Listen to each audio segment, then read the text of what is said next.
Ian. Dave. How you doing, buddy? Apex Adjacent podcast, me and you. Correct. Yes. Well and good. Thus and so. Okay. Yes. You've had some interesting things happen on your side. We're not going to talk about a lot of them, but I want you to talk about one specific thing that you sent me via textual message today. I want you to tell a story. Okay? Yes. Okay. This was yesterday, day before? Yes. This. Yeah, you sent me this specific picture. For anybody who doesn't know, it is lock and a key. And for audio listeners, you're going to find out what's unique about a lock and key. People on YouTube can probably see it already, although it took me longer than I'd like to admit. Go, Ian.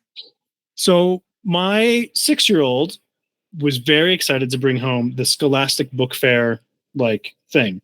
You know, you get the catalog the catalog, and you get to order the books and right.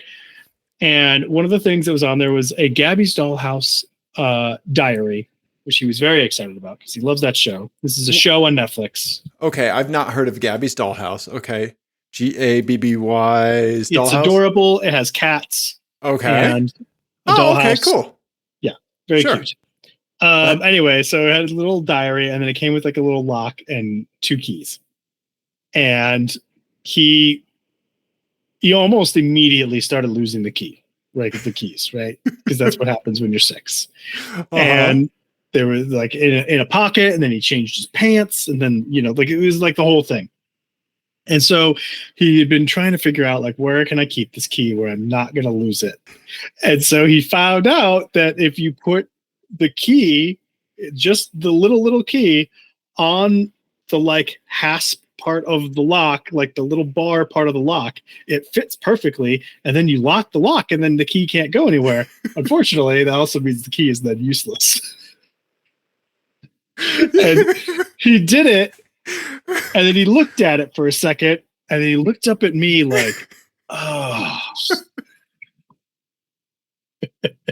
It was one of the funniest things I've ever seen in my life. That's such a great that's such a great thing to observe, all of that happening real time with your child, right? You see the ingenuity and the wheels turning, and then just the crushing reality setting in of what they have done. Yes. Yeah. Which is a great metaphor for every time I try to fix my car. This is essentially the situation I find myself in.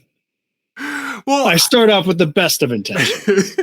and then you're in a prison of your own making. Yes, exactly. That's exactly it. Right.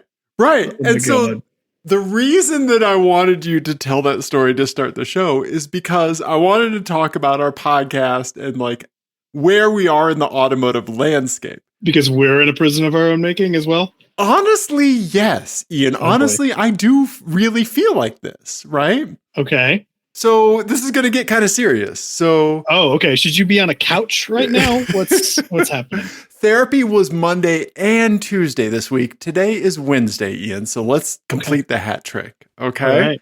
Okay. So you and I have been members of the Rocky Mountain Automotive Press for 6-7 years now, 6 years, something like that, right? Yeah. We kind of stumbled ass backwards into it because we didn't really know how to journalism, right? And still don't, by the way. Right. Correct. Well, we'll get to that.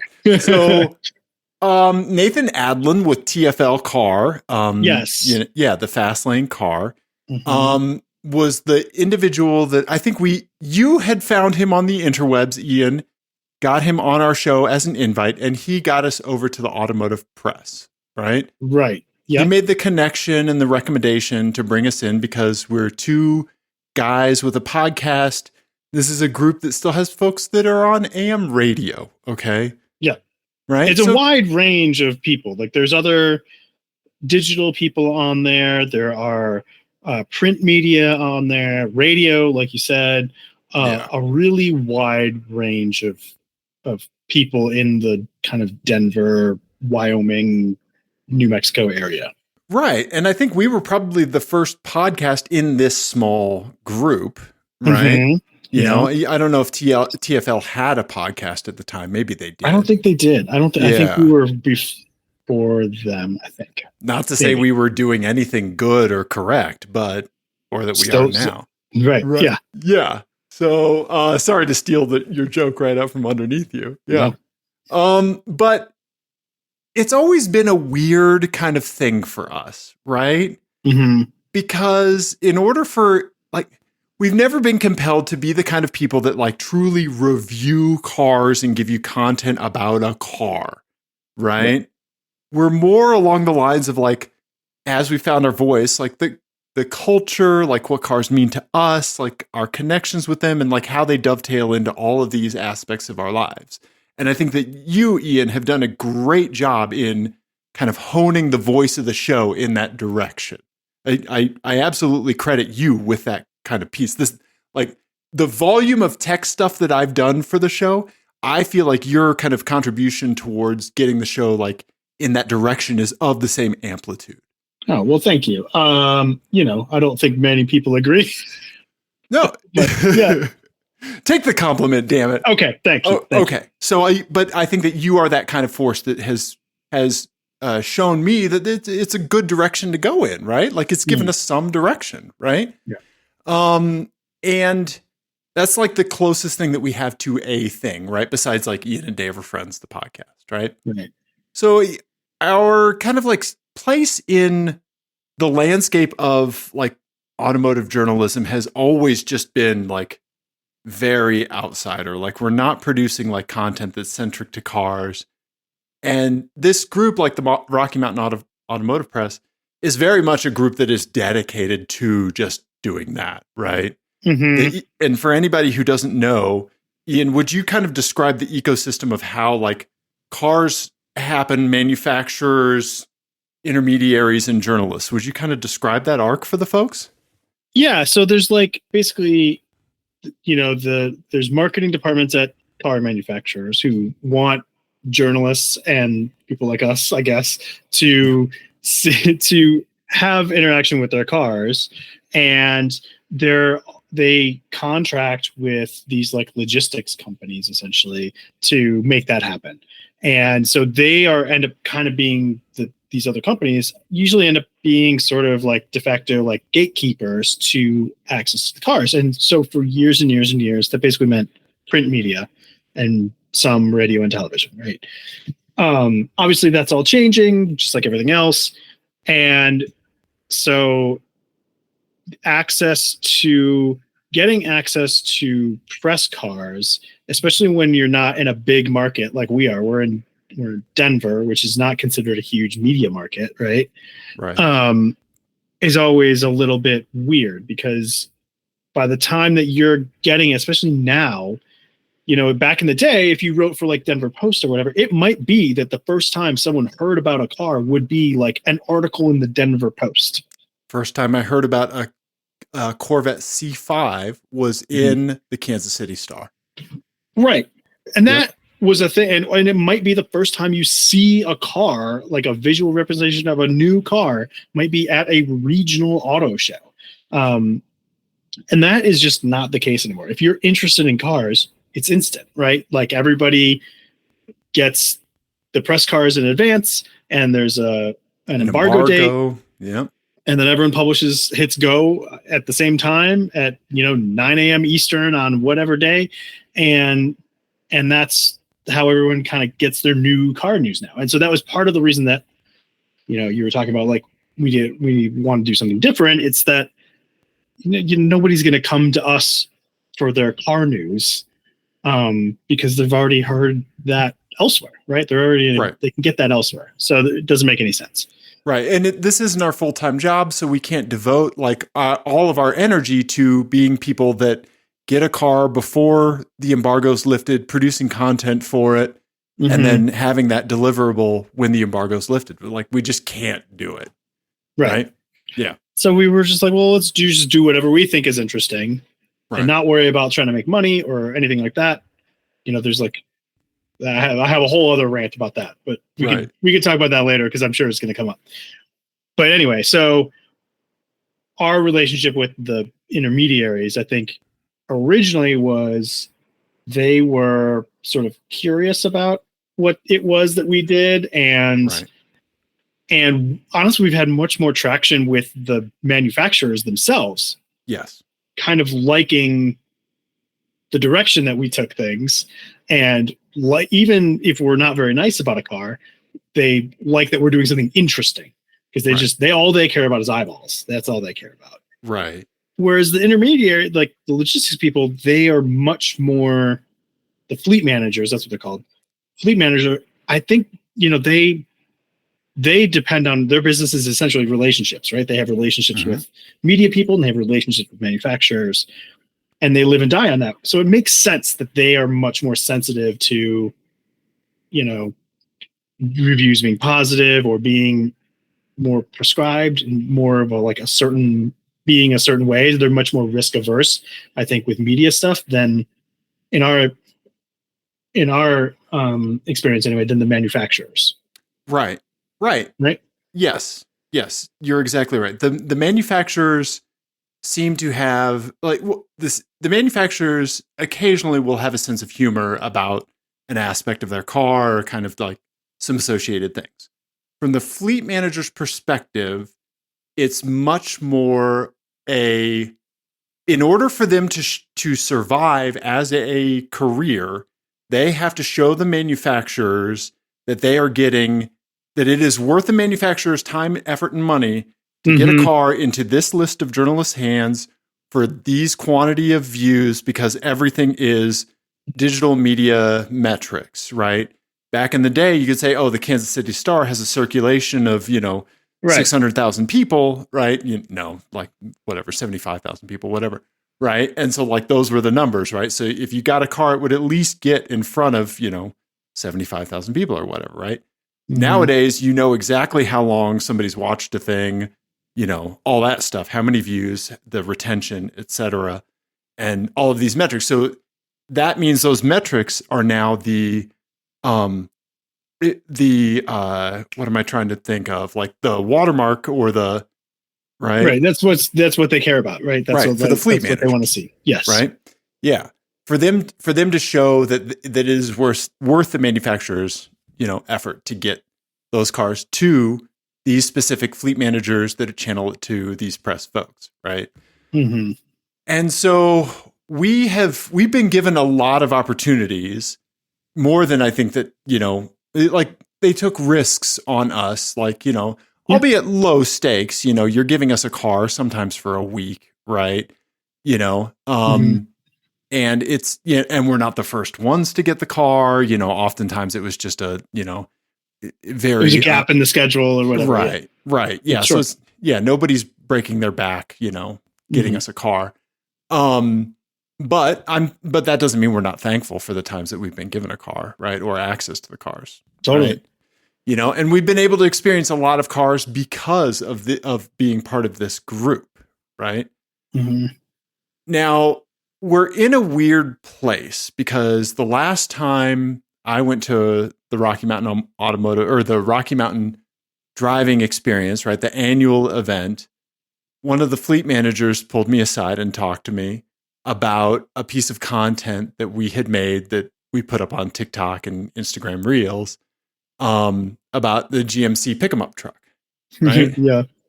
And at the end, for anybody who doesn't know, it's on our TikTok account. At the end of it, I say something kind of derogatory towards the people that buy the car, right? And the fleet manager was upset, rightly so, right? That they had given us a car. We had produced content that basically shat on the owners and put it up. And it had 5,000-6,000 views, right? And they said that, we can't do that, right? Right. Which we can do that. It's a whole thing, but we did actually. We did do that. Yeah. But, right, from their perspective, I understand what they're saying. You shouldn't do it. Right. You should not do that. Right. I get it. I'm an empathetic individual. I'm able to put myself into their shoes. From their perspective, we fucked up and we did a dumb thing. It's not the first immature thing that we've done. That was a rough year that year. But yeah, we got in a little bit of trouble that year. Yeah. But yeah, I think honestly, of the things that we got in trouble for, that's the one I feel least bad about. Well, I think that's just because they didn't watch our Mercedes-Benz video or episode that we recorded that night. Yeah. But again, like, I don't know. I think that joke was definitely off color, and it was definitely a little harsh, but it spoke to something true about that car. It wasn't like that wasn't out of the blue. Right. That car is boring.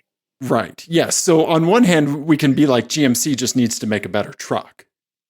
Right. Right. And that's what we're saying. Like, they need to make it more interesting. Mm-hmm. Right. But that's not the way it was received. Like, intent, reception, these are two different things, and we're well aware of both. Right. Yeah. One, like, the fleet manager can't go to GMC and say, look what these guys did. Right. You know, you should be glad you gave us this car, and I made an effort to put these idiots in this car to make this TikTok. Right. On the other hand, we are going to be us. Mm-hmm. Like, we're going to do the things that we're going to do, and we're not going to, like, it's not like we even have the chance to sell out. We don't have the chance to sell out. Right. But we're not going to be inauthentic with, like, our humor or anything like that. Right. And, like, I think the Hello Toyota video is a great example of how we could walk that line if we're inspired to do so. Mm-hmm. But honestly, sometimes there's cars that don't inspire anything like that. Right. Yeah. To be honest, like I said, I feel bad that someone that we work with was put in an awkward position, potentially. Yes. And I do feel bad about that. Yeah. But the content of that, I don't feel bad about. Like, I don't think we should apologize for it, really, because I think it's just I think I proudly stand by that one, honestly. Right. Because it's not like, it wasn't something we made up just to be shocking. It was something that was true about the truck, and still is true about the truck. And I would defend that, you know. So I think being profane about something that's true is fine, right? It is, right? And so, which is why I wanted to talk about the lock at the beginning of this, because we're in kind of a weird position where not only do we not have like a lot of time to put together content when we're given a car or have access to a car, it's also insanely hard to make content when you only have like 30 minutes with a car, right? If that, right? And you're driving between like stations, you have to hand it off and have all your shit out of it within minutes. Otherwise, you're upsetting everyone else's schedule. Which is honestly, which would be my response to the fleet manager. If we had a longer conversation about it, it would be that, you know, we could have said this same exact thing in a much longer and much kinder way, like less glib way, I guess. But we were making that short form. We were making those short form videos precisely because we only had 30 minutes with a car. Right. And so we had to be short and punchy, and the format was driven, like it always has been with us, by our circumstances. Right. And so, I mean, you can't expect someone to produce a 30-second video that's informative and interesting and, you know, not at least a little bit outrageous, right? Like, that's not appreciating the position that we're in. Right. That's a good point, because do we want to create a 30-second video that doesn't raise any eyebrows whatsoever? No. Right? Why would we even waste our time doing that? Right. I mean, there's a billion of those on the internet, and people scroll right fucking past them every single minute. Right? And I'm not saying like we're like some wunderkind that's like bringing crazy, unique stuff. I just made Right. it. We're artistes. Yeah, exactly. Yeah, like our French film, yes, right. Correct. But the Yes. fact is, like the things that we're most proud of don't even focus on a single car, right? Mm-hmm. And when we tried to do something genuinely funny about a car, the Longhorn video, like that was nice, that was truly nice, right? Mm-hmm. And funny, and I think us, like it's long and it's drawn out and it doesn't like nobody's watching it, nobody's sharing that video, you know, like it's something my mom watched and thought was funny, you know. Mm-hmm. But that's more of a courtesy view than anything else, right? Mm-hmm. You know. Yeah. So I don't know, man. I don't know. It's not like I want to drop out of RMDE or anything. I'm bringing the picture of the lock back up. Yeah. I don't want to drop out of RMDE or RMAP because I do like that we have access to cars once a year, you know, but also I want to be realistic about like what somebody should expect from us by like just having us attend the event, you know. I don't want to waste anybody's time, but also, I mean, we're paying our dues. Yeah. So we can take turns. But I don't know. It's weird. It's weird, you know? Yeah. I don't know. I mean, I feel like there was also that year, there's quite a few bits of conflict with that particular fleet manager, right? With not just us, with other people too, right? So it was a weird year. Yeah. Year, it was right? a weird year. And I don't think I felt like anything changed from the last one that I went to where, you know, because you were out of town, I had to go. Right. And I did have the opportunity to drive the 500E. But do I have a TikTok that shows anything about it? Do I have like Instagram stories or YouTube shorts or anything like that? No, we have a podcast episode that I talked about it that probably has like 20 to 30 views. Right? Yeah. And a lot more downloads, but you know. Right. A lot more downloads, but yeah. I don't know. Man. So I've been mentally in a weird place because like I get everybody's perspective. I get it. Right. And I'm not going to be a dick and I don't want to waste anybody's time, you know, but like you're hiring. Honestly, I'll be completely open and honest here. I've wanted to be a fucking comedian for a long time. Right? Like I've admired stand up and I've like tried to push myself in the direction of doing an open mic and like actually doing something with it. I never have. Right? This is the closest I've ever come to it other than like doing some theater stuff in high school. Right? And I love like just being funny on the spot. Right? I love doing stuff like that. And I think that you and I, when you put us together, we have a little bit of magic. Right? Yeah, we definitely have great. I mean, we have great. Yeah. I was actually just watching the sea captain video thing because Jenny had said something and it reminded me of it. I was like, oh, I haven't shown that to her, and I need to show it to her.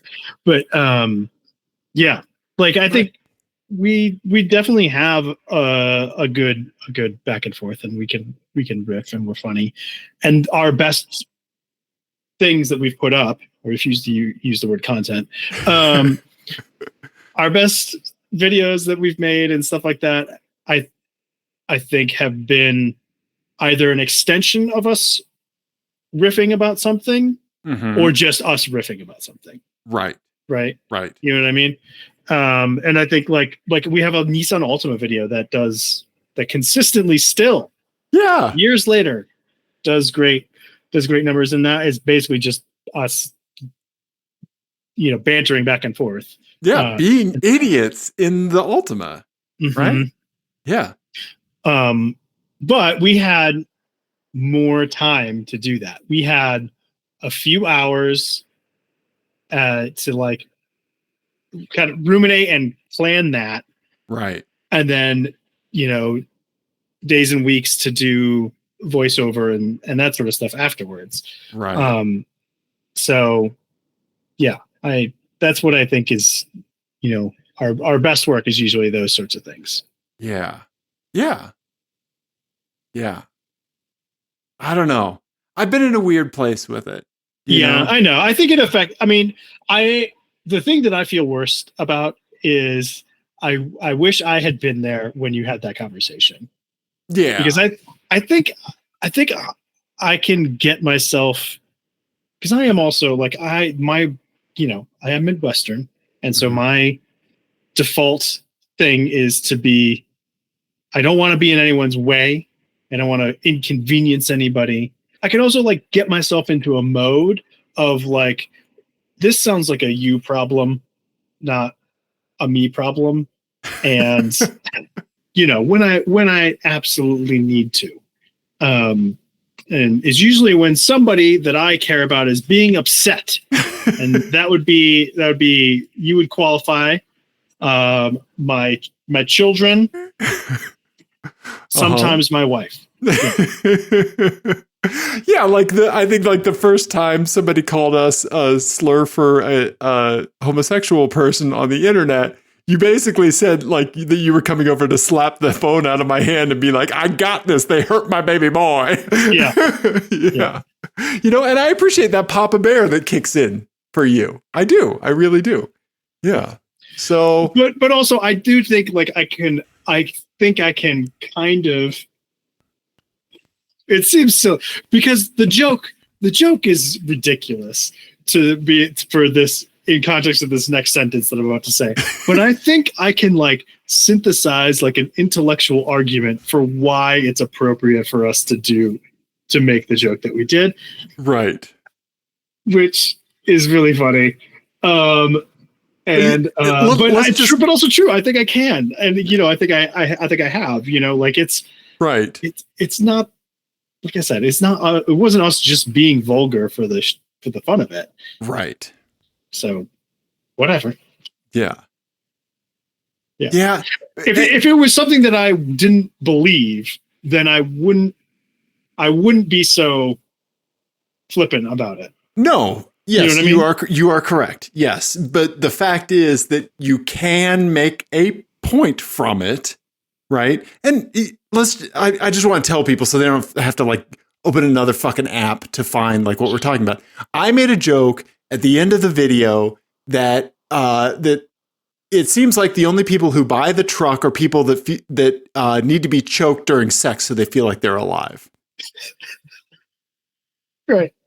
Which is a very like when you said that, I almost drove off the road because it's so funny and incisive. Like it gets to something. And the only reason I didn't describe it earlier because it was your joke and I didn't want to. If you didn't want to say it, then I didn't want to. No, I appreciate that. Yeah, thank you. But like it's funny because it's incisive.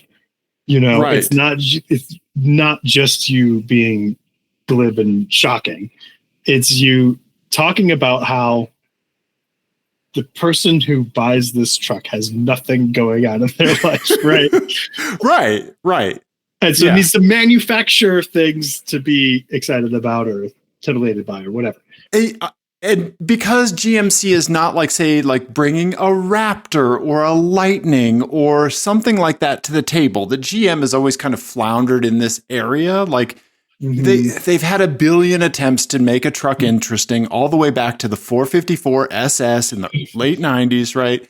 Okay, right? But like the fact that they're trying to hype up the type of steel that the fucking skid plates are made out of, like who fucking cares, right? Nobody fucking cares. Nobody cares.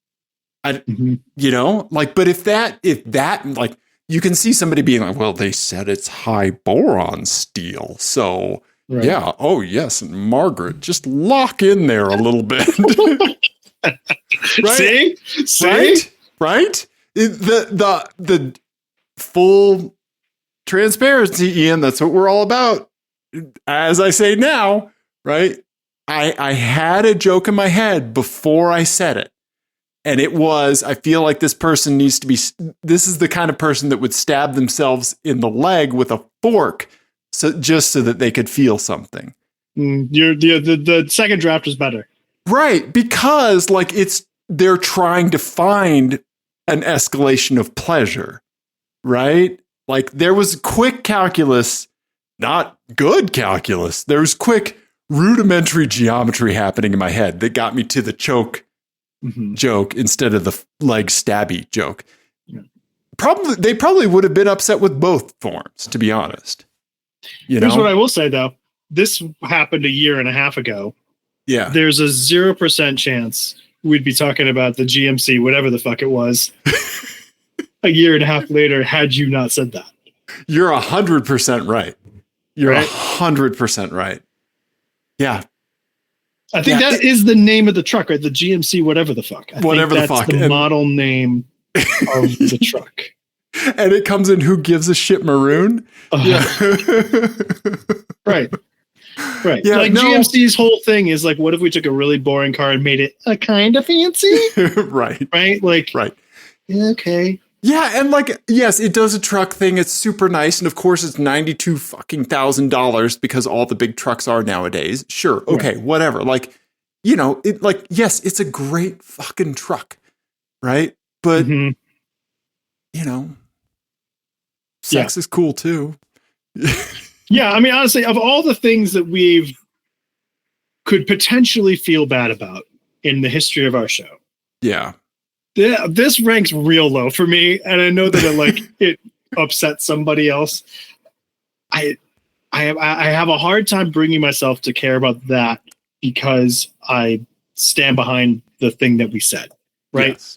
Yeah. You know what I mean? Like if we were doing something purely for views, which certainly we didn't do. No, we didn't. That, or some other reason other than we were doing what we thought was true in the moment, then I would feel bad about it.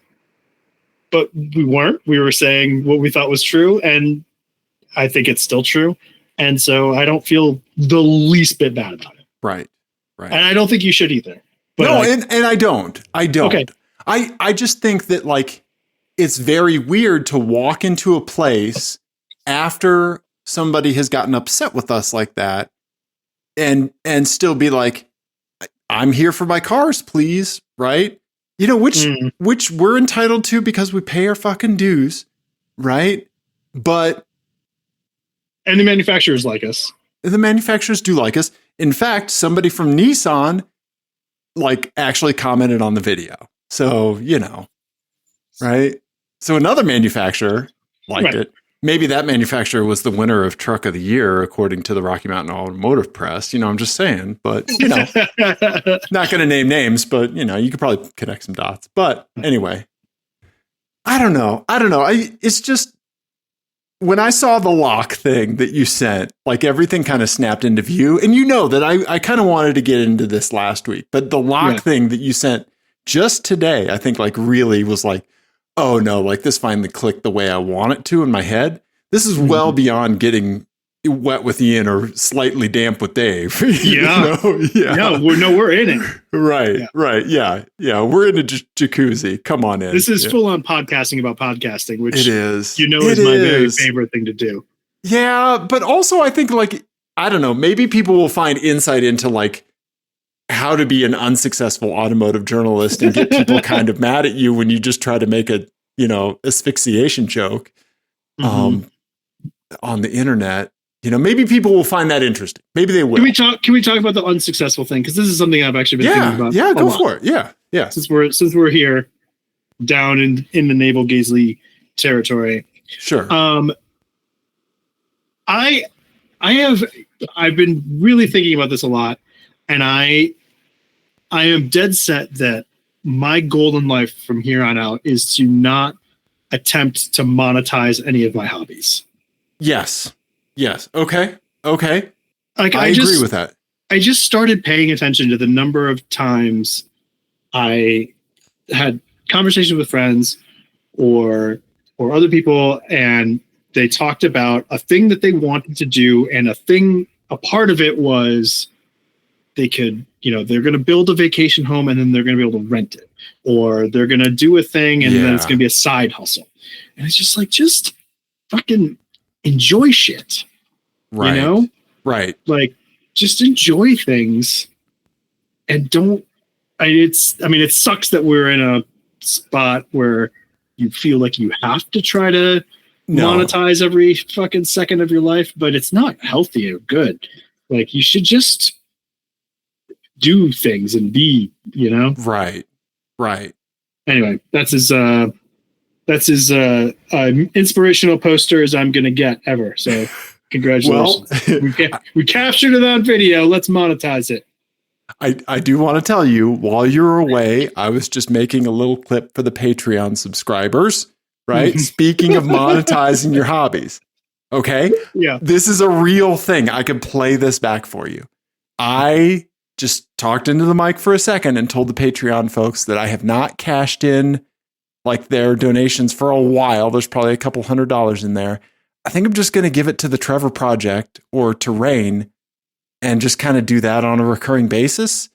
And so if you like us and if you want to join the Patreon, cool. I think we'll also just stand up a free tier if you don't want us using like that money to go to a charity, Yeah. So we'll just put up a free Patreon. Anybody can have it. And then if you want to give us $1 a month that will donate to some cause that we think is near and dear to us, but that's just kind of what I want to do. That's hilarious that you mentioned not monetizing hobbies. Right. And I totally stand by that idea. Like, let's just give that away. By the way, can we pause just a quick second? I need that money.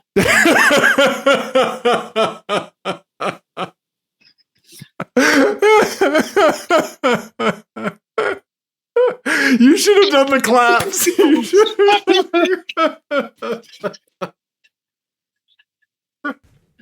That's so fucking good. I need that. That's really good, man. Thank you. That's really good. See, that's why we have a fucking podcast, man. That's why we talk to each other. Oh, yeah. And so that's interesting because for anybody who doesn't know, you and I were like planning a Patreon and we were figuring out what we could do before COVID hit, right? Like we were actually going to, we were going to have a few paid tiers, right? Right. Yeah. And so then COVID hit and we were like, we're not going to ask people for money now. What the fuck is wrong with us? And so then later on, it was like, we'll do it.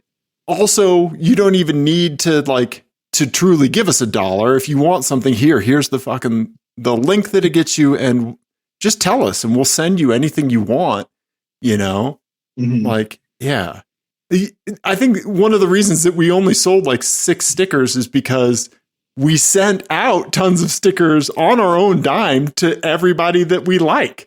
Yeah. Right? Yeah. I went to the post office with giant handfuls of envelopes of stickers for people because I'm thankful that they spend time with us. Yeah, totally. Right? Yeah. There's a sticker of us in New Zealand, Ian. That's crazy. Right? Yeah. Yeah. Our buddy Jordan down there. Yeah. So I don't know, man. I don't know. I don't think anything with the show is changing. I don't think anything with you and I is changing. I think we just had kind of like an interesting kind of thing come up, and I figured people would be interested by like the behind the curtain kind of stuff about it and wanted to talk about it, Yeah. I mean, honestly, it doesn't sound like much has changed. We haven't been disinvited from anything. No. Yeah. So yeah, because if we were an issue, then they would say that we couldn't attend. Yeah. So yeah. Yeah. So great. I think that the conclusion we're going to reach here is that we're doing nothing wrong. We're doing the millions of YouTube viewers who have never seen or heard of us they're the ones who are wrong, obviously. Right. And we're great. All right, great. Let's wrap it up. All right, let's go to the current show folder, Ian. I got some my eyes for us. Okay. Yeah. Oh, this was just the first topic. Yeah, this is just the first topic. Oh, Jesus. Okay. All right. Okay. Well, if you didn't get into a literal fist fight with your computer, we would have had 11 more minutes of show. That's true. That's on me. That's on me. Or you, Bill Gates. You know what you did. Yeah. Ian, speaking of kind of like being empathetic, being able to see somebody else's perspective, I think that somebody has given us a very interesting opportunity to do that. So our buddy Jacob, right, newer listener to the show, sent in a picture, and they said, "Here, I'll show you the picture. Look at the car that they saw, Ian." Okay. Yes. Yeah. Tell the people all about what you're looking at. It's a clown shoe, BMW M Coupe.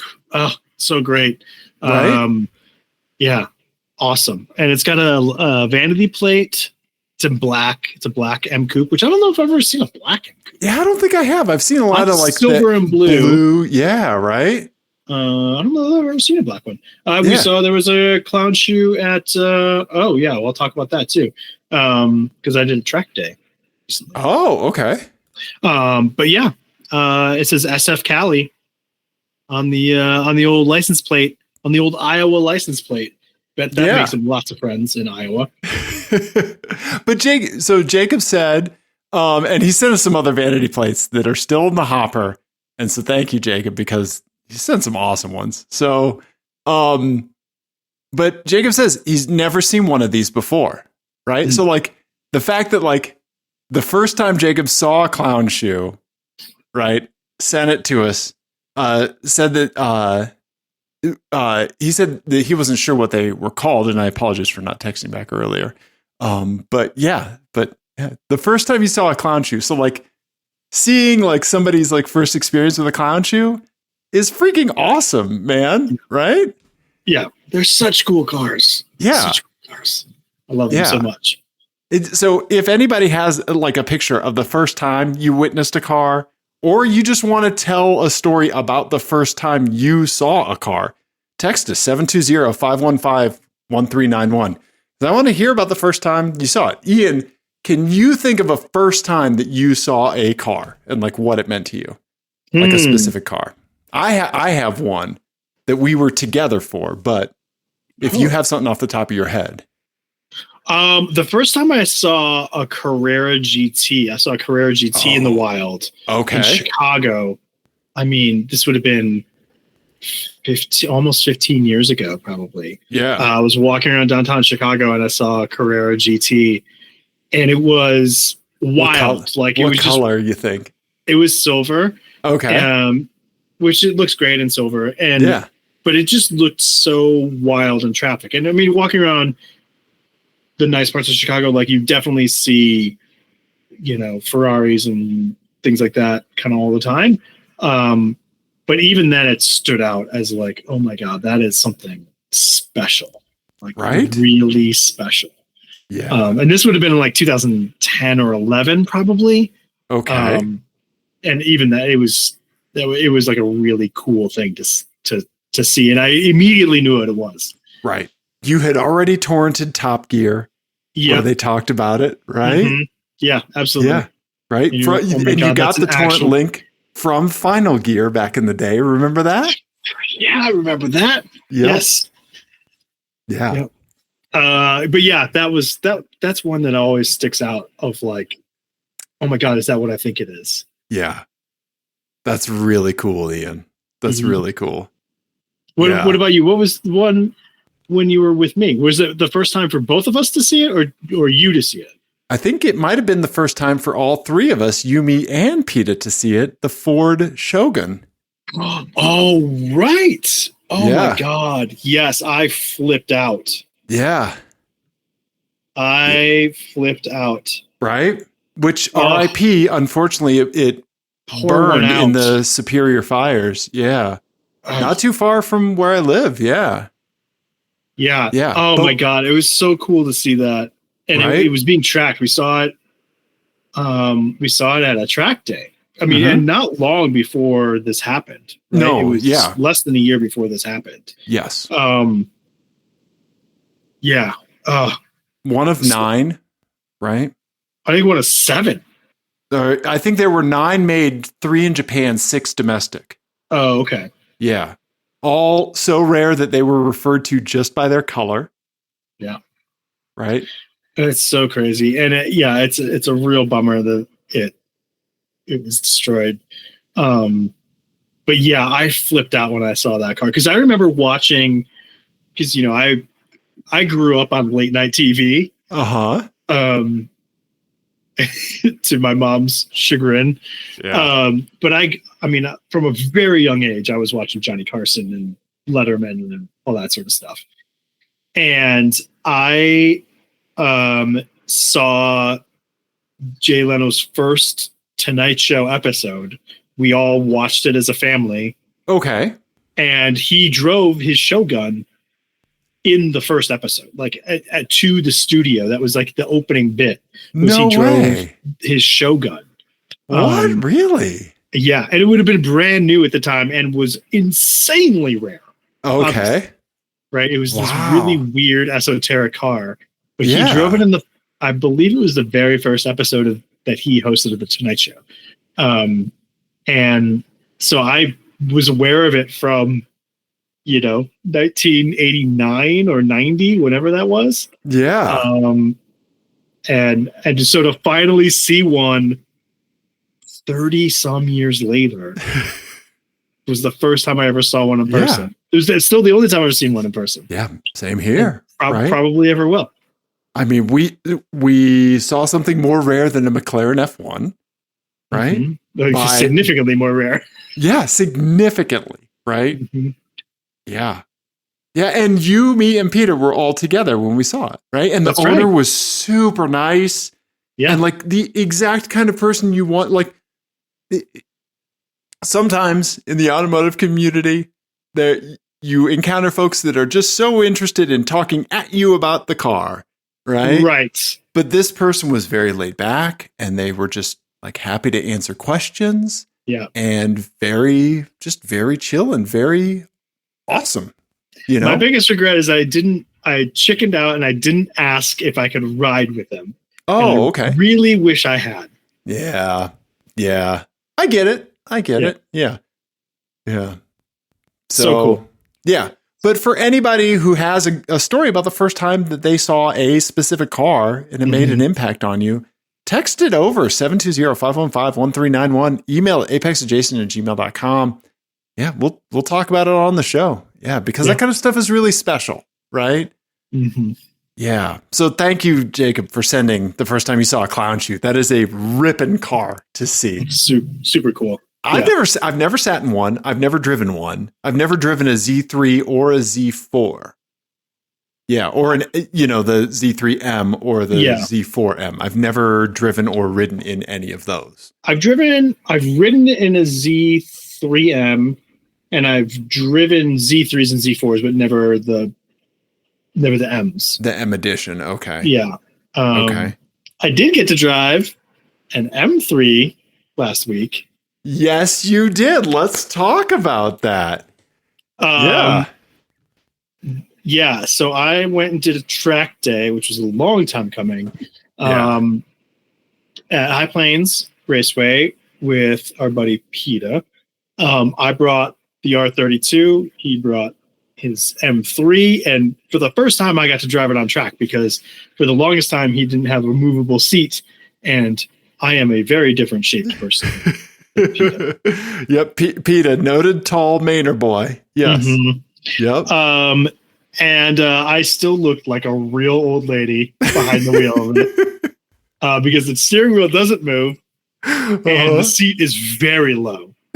And so luckily I've had a lot of experience driving cars around High Plains that I could not see out of. Yeah. You see where Peter's helmet is? We're also very differently proportioned. So like I'm all leg, even though I'm short. And he's all torso and tall. So where his helmet is, subtract about 6 to 7 inches. So you were old lady, just 100% knuckles old lady. and gray hair. Yeah. Couldn't see the corners of the car at all. At all. Yes. But man, I rode with him first in the car, and I was nervous because from the passenger seat, that thing feels wild on the track. Yeah. It feels so fast. Yeah. You get all the data in that car. Yes. All of the feelings, everything comes to you in the best ways. It's not bumpy. PETA's done an insane amount of work on that car, and it shows. It truly and does. you, like from the passenger seat, you can feel that the brakes feel amazing, and that the balance feels great. I mean, BMW, when they do an M car right, like the amount of feedback you get through your butt is amazing. Right. And this is wow, like it's really good. And so I was nervous to drive it because I know it's faster than my car around that track. And it's very special to PETA. So yeah, it's very special to PETA. Has a lot of sentimental value. Long family history. So I was nervous about it. And then you get in it and it's like, you get it into drive it and it's like, it's totally predictable. It's so controllable and the balance is so good. Like he has it set up so nicely. And the brakes are just always right there. Like there's no hesitation about anything. Right. And so within a couple of laps, I was just like totally comfortable.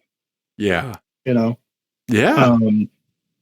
It was great. I loved our track day together. It was so much fun. Even though my car was definitely misbehaving a bit. I have some braking issues going on. Yeah. So I need to overhaul. I need to do something different with the brake setup that I have. It was getting weird. Like, they don't heat up nicely. Like in a linear fashion, right? It goes like cold and somewhat ineffective to overheated and super grabby and vibratey, right? Yeah, there's like a 6-degree window where they're amazing. Right. And everything else is terrible. Yeah. So I've got to figure that out. But his car was just rock solid all day. And like, I feel like I could have driven his car at the speed I was driving it on my like fastest couple of laps all day, because it wasn't fighting me. There wasn't anything to manage. I could work on corners, to be that comfortable that quickly, to be able to be like, okay, I can do the same thing around the rest of the track. I'm just going to work on this one corner. Right. To get to that point after 2 sessions with a car is pretty crazy. And I think it speaks to the car being so predictable and easy to drive and it gave me more information to give him when I was in the passenger seat too. I was like, oh, okay, I know what this means now that I was feeling this, Yeah. And it's a direct reflection of the work that PETA has done, the development of that car, because I think it's gone beyond work with that car. I think it has gone to tip the scales over to development. PETA has worked very hard, like finding the right sway bar setup and like a lot of stuff, not just doing a aftermarket, part, but finding like the aftermarket part that suits it, for what he wants out of the car. Well, and just to like drive home the point, like it's not like he just turned everything up to 11, where it's super pointy and aggressive and that sort of thing. Like it turns in super hard, and then right at the limit of grip, it understeers like a touch, like just enough, like the outside front wheel will just go. And that's when then you can just apply more throttle and throttle steer and get a little bit of rotation out of it. It's perfectly set up. Yeah. The balance is so good. And we were talking about how we both kind of like that. Right at the limit, the first thing you get is a little bit of understeer, but then you just dial it out. Okay. And it's so easy to drive. So you could see why people use pine over the E36 M3. Right? Yeah. Why there's a whole spec racing series for it. Yeah. It was the one thing that was surprising to me about it was that it didn't feel that powerful. Right. Like my car feels more powerful than this car does, even though I think power to weight is probably in this one's favor. But Although they're pretty close on horsepower and weight.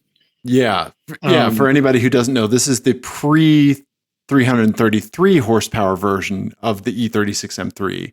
Yeah. This is the smaller 280 something horsepower, maybe something. Right. Something but it's like all that. up top. Yeah. There's like very little torque. Yeah. So you have to like really wring it out.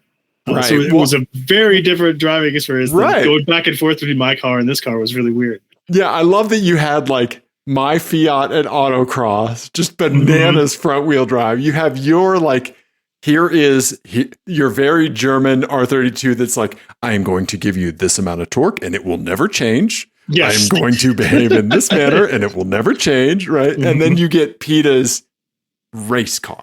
Right. Yeah. Yeah. Yeah. You've had quite the hat trick there, like driving. Yeah, in the last 2 weeks. Yeah, it's been really good. Yeah. Oh man, it was so great, and it was such a needed mental break too. Of like, yeah, I told my boss, I'm like, I am playing hooky.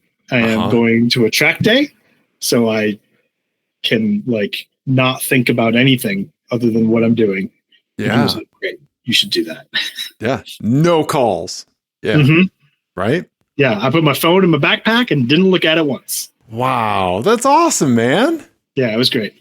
So that's so cool. Did you talk to Peter about it? Oh, yeah. Yeah. Yeah. I was up at PETA's over the weekend. Yeah. Just helping out a little bit with the house that he's bought. And yeah, he had an amazing time. He talked about all the things that like you guys like bounced off of each other and the things that he learned and, you know, stuff like that. Like, he's such an insane student, man. Like I was telling him his driving has come such a long way since we first met him. It has. It's very good. Right? Yeah, there was like a few things that I told him that I noticed that he could work on, but like he's fast. Dude. He's very fast. Super fast. Yes. Yeah, I mean, he got in the Lemons truck and turned out the fastest laps. That does not surprise me. Right? Exactly. Yeah, he like, you know, there's some, you know, that's definitely like you, PETA, and I pick up a lot because we're used to hopping from different cart to different cart. And so we have to learn a cart really quick. And I think you and PETA excel over me, like learning a cart rapidly. Like I think I'd get there, but I think it just takes me, you know, a couple more laps. Right. But I think like you, Ian, are the absolute fastest at that. You just pick that shit up real quick. Like I have a very sensitive bottom. Yes. And where like I feel like my skill is learning a track rapidly. Yes. Right. You know, like I think that I'm able to like memorize a track quickly. And PETA's I think is just improvement. Like he's a sponge for like education and stuff like that. Like it's just his mechanical feel like translates to it, like is able to take in data and then turn that into like different behaviors in such a really amazing mechanical way. Yeah. That like, yeah, it's such a great, yeah. If you took all three of us and put our brains together, we'd be insane. Might have a race car driver. Yeah, but man, yeah. So I'm so glad that you got to go to the track and spend the day with PETA. Yeah. Yeah. He was beaming about it. He had a fantastic time. So good. I'm glad. Yeah. Anytime that you can, anytime you can drive someone else's car and that they're happy about it, that's a good day. Absolutely. Right. I say that his M3 is the greatest handling car that I have ever driven. It's up there. It's really, really good. It felt. Yeah.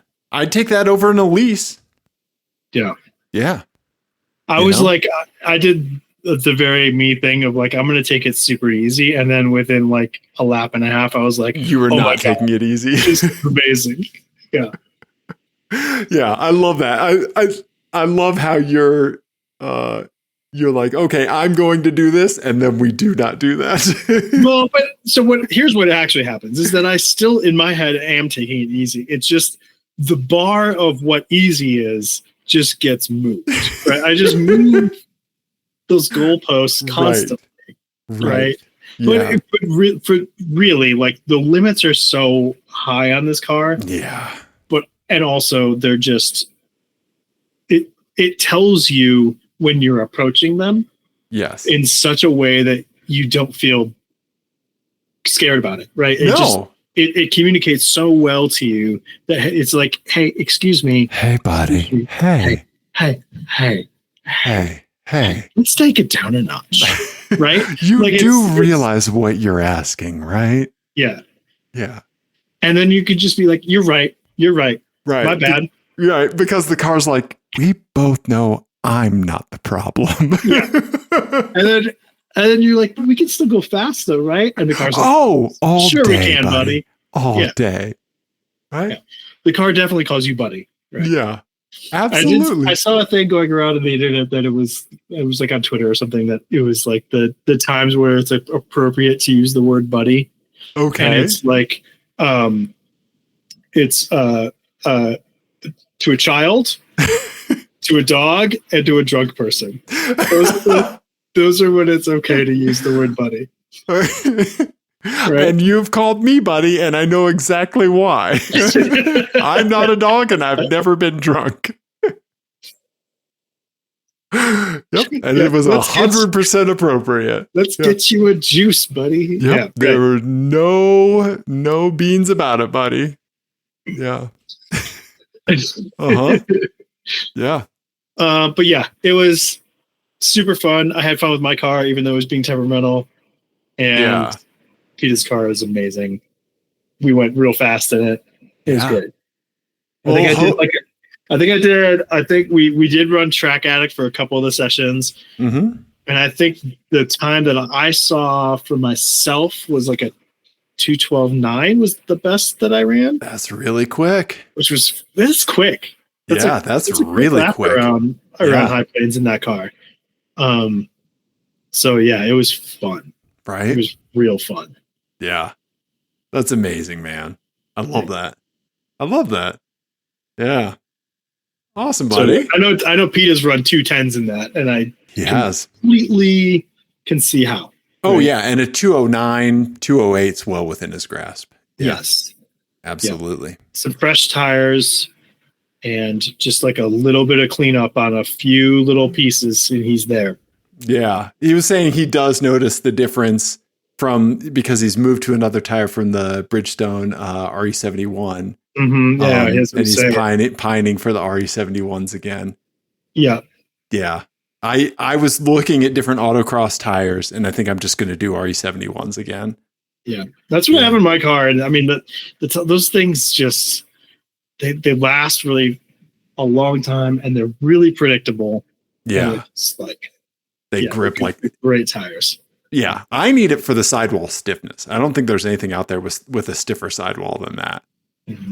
Yeah. So, yeah. That's awesome, man. That's so great. Yeah. Anyway, Dave, I think we may have done a car show. What do you think? We did. I got a license plate game for you. We could save it for next time. I would like an album from you. Yes. Yeah. Let's do an album and wrap it up. What do you say? Okay, sure. It's a long one. Sure, buddy. Correct. Also correct. Uh-huh. Yeah. Okay. We're gonna go. So the last week was a crazy week for album releases. Like there was a bunch of stuff that came out last week that was great. But we're gonna go with the most bonkers one because I want to talk to someone about it, and so I'm gonna force all of you to listen to it. So if you don't listen to any of my other albums that I recommend, just listen to this one because I want to use it as a springboard to talk about other stuff. Okay. This album has some themes in it that I would like to discuss that are timely. Okay. It talks a lot about masculinity in a not so flattering way. Sure. And it's a side project of a band that I really love. So this is Black Midi broke up, and this is sort of like the main songwriter from Black Midi. Geordie Greep, Georgie, Greep, GR. Okay. Yep. And the name of the album is The New Sound. Okay. It is crazy. It's a bonkers album. It's got some wild sounds in it and styles. There's like, I mean, just the album cover is hitting. it's a lot. Yeah. Yeah, it's people kissing with some tongue while the woman is decapitating the man. Yes. Yeah. So if you, there's been a lot of comparisons to like Frank Zappa, a lot of King Crimson sorts of comparisons on this one. Yeah, it's a wild. Huh. Okay. Wow. Well, I will put YouTube links, or I will put links in the YouTube description. Bandcamp, if old Geordie has it. Yeah. Apple Music and Spotify. And always, if you want a link for another platform, just shoot it over. Yeah. Yeah. Did you and Sam talk about this at all? We did a little bit. He hadn't heard it yet. I mean, I don't think he realized that this is the guy from Black Midi. Okay. He had seen people talking about it. And so at the Air concert, I told him that I had been listening to it and that it was bonkers. And he was like, oh, okay. Okay. So he's excited. I'm excited to hear what he has to say about it. I'm also curious to hear what you have to say about it. I don't know that you're going to enjoy it necessarily. But I'll appreciate it. I think you'll appreciate it. And I think you'll find there'll be little bits of things that you like in here. Okay. And I'm also curious to hear what you think about some of the lyrics, if any of those jump out to you, because sure, they're wild. Yeah, I mean the Pitchfork reviews, first sentence. Yeah. Yeah. Oh yeah. There you go. So, okay. The New Sound by Geordie Greep. Okay. All right. It's one that the people will be talking about. Yeah, what was the last thing you really wanted to talk to me about, but I still haven't watched the movie? It was the Nicolas Cage movie. Oh, yeah. Yeah, you were like, you need to watch it because I want to talk to someone about it. Yeah. I would still love it if you watch that movie because I think you would like it. It's good. Yeah. Okay, I need to watch it. Anyway, New Sound. Geordie? What do we think? Geordie? Geordie? Geordie. Geordie. Don't ask me how to pronounce a thing. Mr. Greep. There we go, Mr. Grape. Yes. Yes. Dave, we done did a car show. We did. If you want to text us a story or email us a story about the first time that you saw a car and it made an impact on you, 720-515-1391. If you got a picture of it, awesome. Yeah, love to hear that. Always pets and cars. Yeah, send us your pets and cars. Yeah. Yes. Everybody, we love you. Thank you. Goodbye.